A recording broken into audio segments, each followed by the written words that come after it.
Hello everyone, welcome to my channel. तो आज हमारे पास होगा साइंस का क्वेश्चन पेपर क्लास 8 के लिए। ये प्री मिड टर्म में आया हुआ है, 40 मार्क्स का है। यहाँ पे देख सकते हैं 1.5 आवर हमारे पास टाइम दिया हुआ है। आइए हम लोग डिस्कस करेंगे क्वेश्चंस का क्या आंसर होना चाहिए। तो जितने भी क्वेश्चन है सब हमारे यहाँ कंपलसरी हैं और जो क्वेश्चन का मार्क्स है वो दिया हुआ है जस्ट उसके सामने। जो पहला क्वेश्चन यहाँ पे आता है ये फिलअप टाइप का हुआ है और यहाँ पे 3 क्वेश्चन दिए हुए फिजिक्स के क्वेश्चन हमारे पास है। जो फर्स्ट क्वेश्चन है कहता है to draw water from a well we have to blank दिया हुआ है, आप देख सकते हैं, है ना। और लास्ट में कहता है दी रॉप। तो हम लोग को क्या यहाँ फिल करना पड़ेगा, हम लोग फिल करेंगे पूल। हम लोग को क्या करना पड़ता है ना, रस्सी को खींचना पड़ता है। ठीक है, तो draw water from a well we have to pull the rope. रस्सी को क्या करना पड़ता है, खींचना पड़ता है, इसलिए हम लोग यहाँ पे पुल फिल कर देंगे। Unbalanced force acting on a moving object में चेंज इट्स स्पीड और इस क्या होगा अपना, बहुत ईजी है, डायरेक्शन। क्या क्या चेंज कर सकता है, वो तो पहले उसका स्पीड चेंज कर सकता है और उसका डायरेक्शन भी चेंज कर सकता है। द एटमॉस्फेरिक प्रेशर ब्लैंक दिया हुआ है, आप देखेंगे। ओके, एटमॉस्फेरिक प्रेशर की बात हो रही है। एटमॉस्फेरिक प्रेशर ब्लैंक है as we move towards higher altitudes. देखिए, जब भी हम लोग हायर अल्टीट्यूड की ओर मूव करेंगे तो एटमॉस्फेरिक प्रेशर क्या हो जाएगा, डिक्रीज करेगा। तो हम लोग यहाँ पे क्या लिखना होगा, डिक्रीज लिखना होगा। ओके, और यहाँ पे जो दूसरा क्वेश्चन आता है ये कहता है डिस्टिंग्विश बिटवीन। हम लोग को क्या करना है, डिफरेंस लिखने हैं। डिफरेंस किस में लिखना है, पहले दिया हुआ यहाँ पे बैलेंस्ड और दूसरा दिया हुआ अनबैलेंस्ड फोर्स। देखिए, बैलेंस्ड फोर्स हम लोग किसको कहते हैं, two or more forces acting on an object and the resultant is zero. जब उसका रिजल्टेंट क्या होता है, जीरो। दो या दो से अधिक फोर्स जो किसी ऑब्जेक्ट पे लग रहा हो और उसका रिजल्टेंट जीरो हो तो उसको हम लोग बैलेंस फोर्स के नाम से जानते हैं। और जो दूसरा हमारे पास यहाँ पे आता है अनबैलेंस्ड फोर्स, इसका हम क्या लिख सकते हैं, two or more forces acting on an object and the resultant is non zero. Contact and non contact forces. देखिए, कॉन्टैक्ट फोर्सेस क्या होते हैं ना, वैसे फोर्सेस जो काम करते हैं जब दो ऑब्जेक्ट आपस में डायरेक्ट फिजिकल कांटेक्ट में हो, उस वक्त जो फोर्स काम कर रहा होता है उसको कांटेक्ट फोर्स के नाम से जानते हैं। तो ये दोनों हमारे हो गए किसके एग्जांपल, हमारे कांटेक्ट फोर्स के एग्जांपल हो गए। अब दूसरा जो नॉन कांटेक्ट फोर्स है बच्चों, नॉन कांटेक्ट फोर्स में क्या हो रहा होता है ना, वो दो ऑब्जेक्ट के बीच में फोर्स लग रहा होता है जब दोनों आपस में फिजिकल कांटेक्ट में नहीं हो, डायरेक्ट कांटेक्ट में नहीं हो। यहाँ पे भी हमारे पास एग्जांपल आते हैं, ग्रेविटेशनल फोर्स होगी, मैग्नेटिक फोर्स आ जाएगा, इलेक्ट्रिक फोर्स भी हमारा यहाँ पे एग्जांपल में हो जाएगा नॉन कांटेक्ट में। तो एग्जांपल तो यहाँ पर मांगा नहीं है, एग्जांपल आपको देने की आवश्यकता नहीं है, लेकिन आप चाहें तो एग्जांपल यहाँ पे नोट कर सकते हैं, बस डेफिनेशन से आपका काम हो जाएगा। अगर आप डेफिनेशन ही लिख देंगे ना तो भी आपको यहाँ पे फुल मार्क्स मिल जाएगा। यहाँ पे कहा गया है हमारे पास state three effects of a force give suitable examples. हमको एग्जाम्पल्स भी देने हैं। इफेक्ट की बात करते हैं तो कोई भी ऑब्जेक्ट जो है ना उसका स्टेट में चेंज ला सकता है। स्टेट जैसे रेस्ट में है तो मोशन में ला सकता है, मोशन में है तो रेस्ट में ला सकता है। अब यहाँ पे कोई भी आप एग्जांपल दे सकते हो, जैसे किसी भी ऑब्जेक्ट को हम पुल कर रहे हैं या फिर पुश कर रहे हैं तो उसका स्टेट क्या हो सकता है, चेंज हो सकता है। रेस्ट से मोशन, मोशन से रेस्ट में आ सकता है। दूसरा इफेक्ट आप यहाँ पे क्या लिख सकते हैं, तो पहला इफेक्ट आपका हो गया स्टेट चेंज में। दूसरा इफेक्ट आप यहाँ पे ले सकते हैं change in the speed of object. जो ऑब्जेक्ट मोशन में उसका स्पीड यहाँ पे चेंज हो सकता है। थर्ड में आप क्या लिख सकते हैं, direction, change in the direction. जो ऑब्जेक्ट है मोशन में है उसका डायरेक्शन चेंज कर सकता है। शेप एंड साइज में चेंज कर सकता है, किसी भी ऑब्जेक्ट का जो शेप है और साइज है उसको भी चेंज यहाँ पे कर सकता है कौन, फोर्स। तो यहाँ पे आपको केवल 3 इफेक्ट्स की बात की गई है और उसका एग्जाम्पल भी आपको दे देना है। जिसका भी आप लिखेंगे उसका एग्जाम्पल भी आप देंगे, तभी आपको यहाँ पे फुल मार्क्स मिलेगा, 3 मार्क्स। अदरवाइज एग्जाम्पल नहीं देंगे तो आपका मार्क्स यहाँ पे कट सकता है। नेक्स्ट, क्योंकि क्वेश्चन में कह दिया है कि एग्जाम्पल दे दीजिए, अदरवाइज आपका मार्क्स पूरा मिल जाता। लास्ट हमारे पास यहाँ पे आता है फिजिक्स का क्वेश्चन है।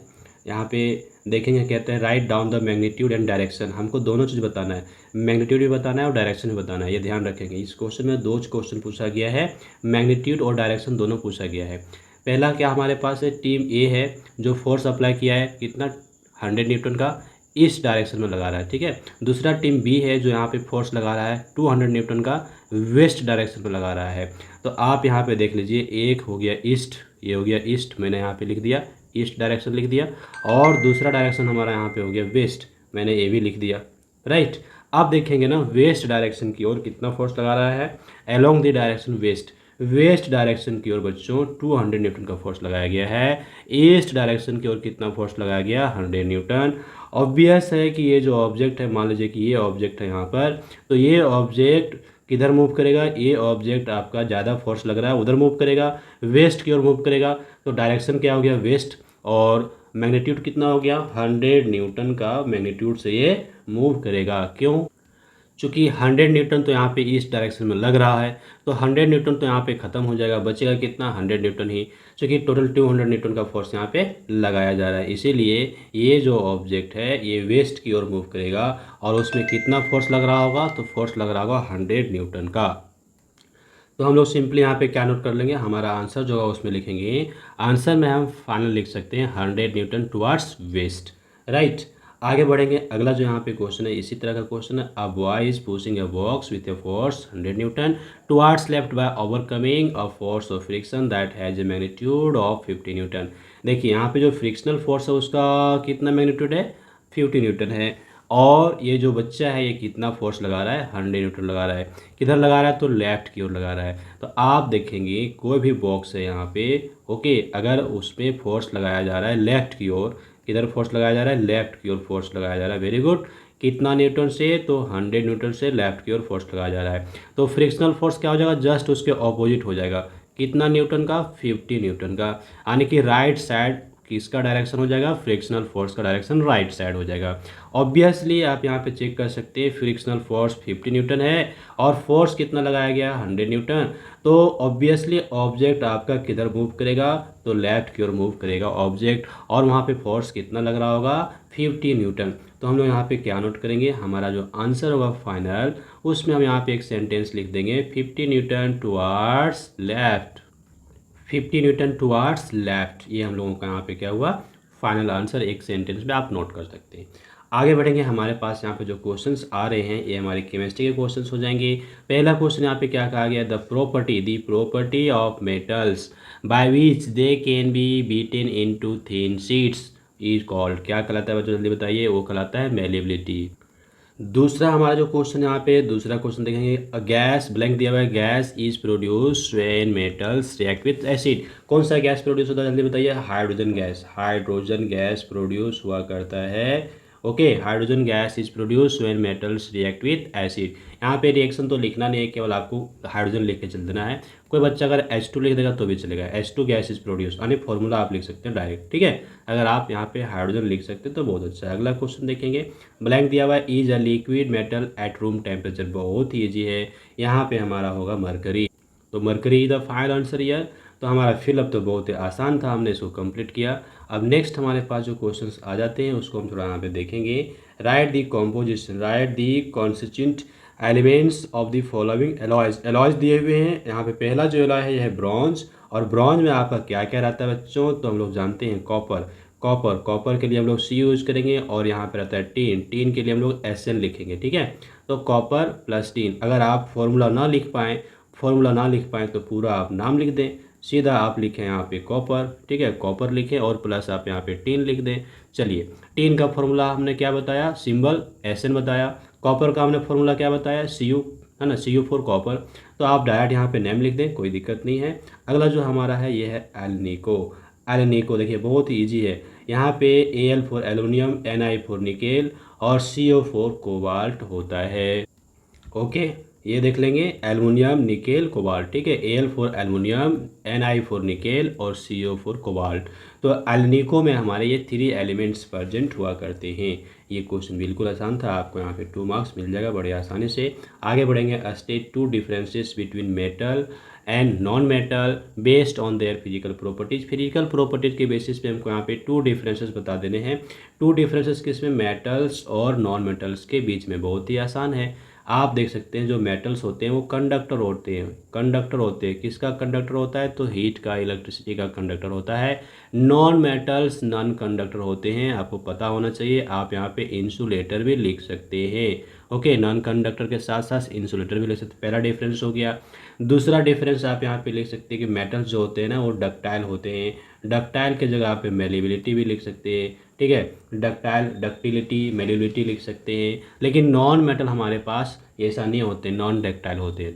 टू डिफरेंसेस हो गए। आप यहाँ पे कुछ भी लिख सकते हैं, यहाँ पे 10-12 प्रॉपर्टीज़ हैं नॉन मेटल्स के फिजिकल प्रॉपर्टीज़ में, राइट।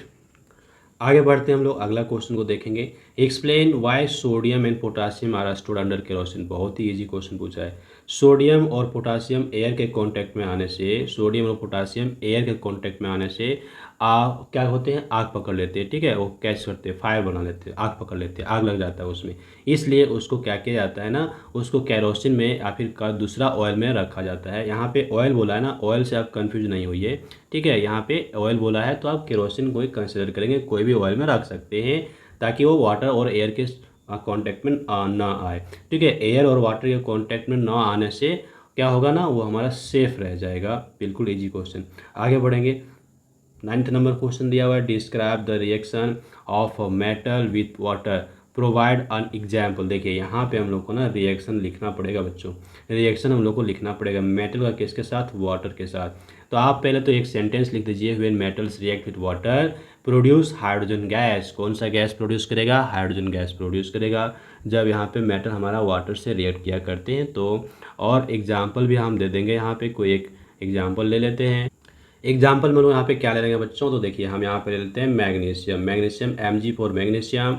और वाटर के लिए फॉर्मूला होता है H2O, ले लिया, यहाँ पे एरो साइन बना दिया। यहाँ पे हमारा जो प्रोडक्ट बनता है वो होता है magnesium hydroxide MgOH whole twice बच्चों।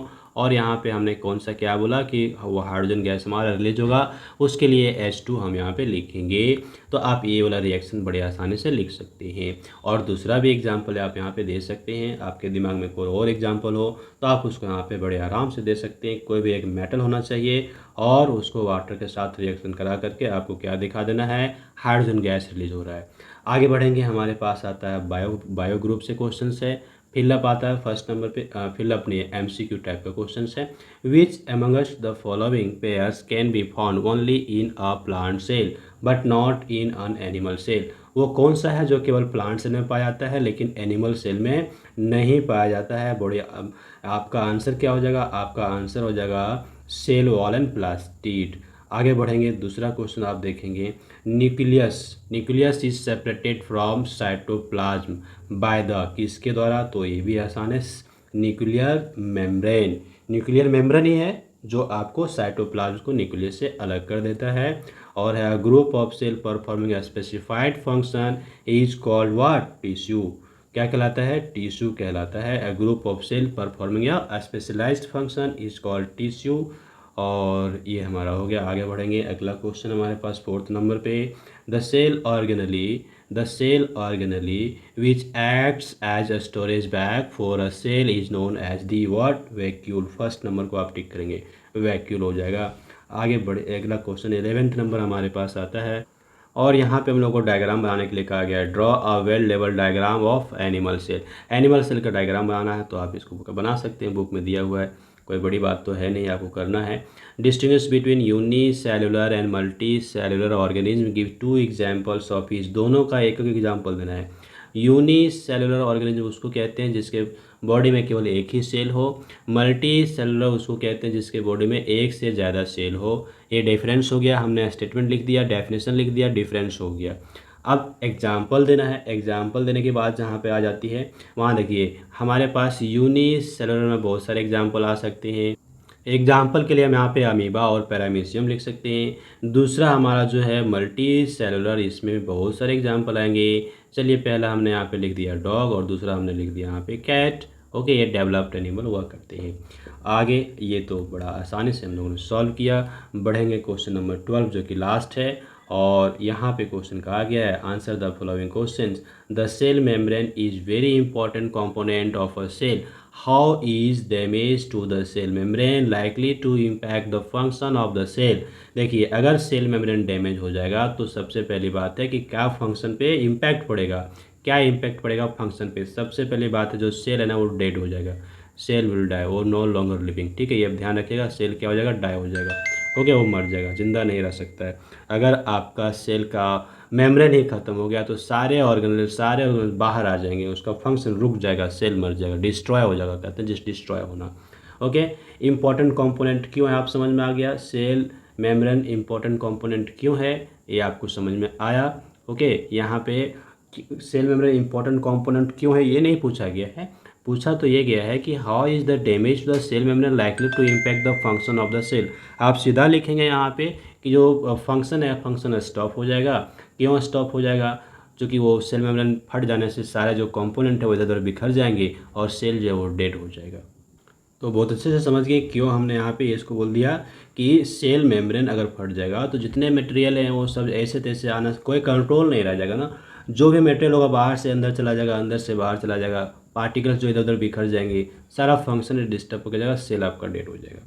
बहुत आसानी से आप इसको समझ लिए। आगे बढ़ेंगे, हमारा जो अगला क्वेश्चन है, give reason for the following. The cell is called the structural and functional unit of life. Cell को हम लोग क्यों कहते हैं structural and functional unit of life? तो इसका सिंपल सा आंसर, जो सेल है ना वो कैपेबल है जितने भी फंक्शंस होते हैं उसको कैरी आउट करने के लिए, इसीलिए हमारा सेल क्या कहलाता है? फंक्शनल यूनिट कहलाता है। तो हम लोग को क्या लिखना होगा यहाँ पे? Why cell is known as functional structural unit. सीधा बोलेंगे कोई भी लिविंग बॉडी होता है उसका स्मॉलेस्ट यूनिट क्या होता है? सेल होता है। और दूसरा हम लोग क्या लिखेंगे कि cell is capable of functioning all the metabolic function inside a living body. Living body में जितने भी मेटाबॉलिक फंक्शंस होते हैं वो सब सेल कर सकता है। और सेल सबसे छोटा यूनिट भी है किसी भी लिविंग बॉडी का, जिससे वो मिलके बना होता है, इसीलिए सेल को हम लोग यहाँ पे स्ट्रक्चर एंड फंक्शनल यूनिट के नाम से भी जानते हैं। चलिए इतना तो आपको लिखना ही था, 2 लाइन का आंसर था यहाँ पर। और अगला जो क्वेश्चन लास्ट है, plant cells are more rigid than animal cell. बहुत ही कॉमन क्वेश्चन है। प्लांट सेल में क्या होता है बच्चों? प्लांट सेल में क्या होता है? सेल वॉल हुआ करता है, आपको पता है। लेकिन यहाँ पे वो एनिमल सेल में सेल वॉल ऑब्सेंट होने की वजह से वो रिजिडिटी उसमें नहीं आ पाता है। तो इसका तो आंसर एक लाइन में हो गया, plant cell are more rigid because the presence of cell wall. Animal cell में वहाँ पे सेल वॉल होता नहीं है जो उसको रिजिडिटी नहीं दे पाता है। तो ये वाला क्वेश्चन भी हम लोगों ने कंप्लीट किया। तो यहाँ पे हम लोगों ने सारे क्वेश्चंस का एक ब्रीफ इंट्रोडक्शन देखा कि क्या आंसर होना चाहिए। So thanks for watching, have a glorious day head, like this video, share with others and do subscribe my YouTube channel.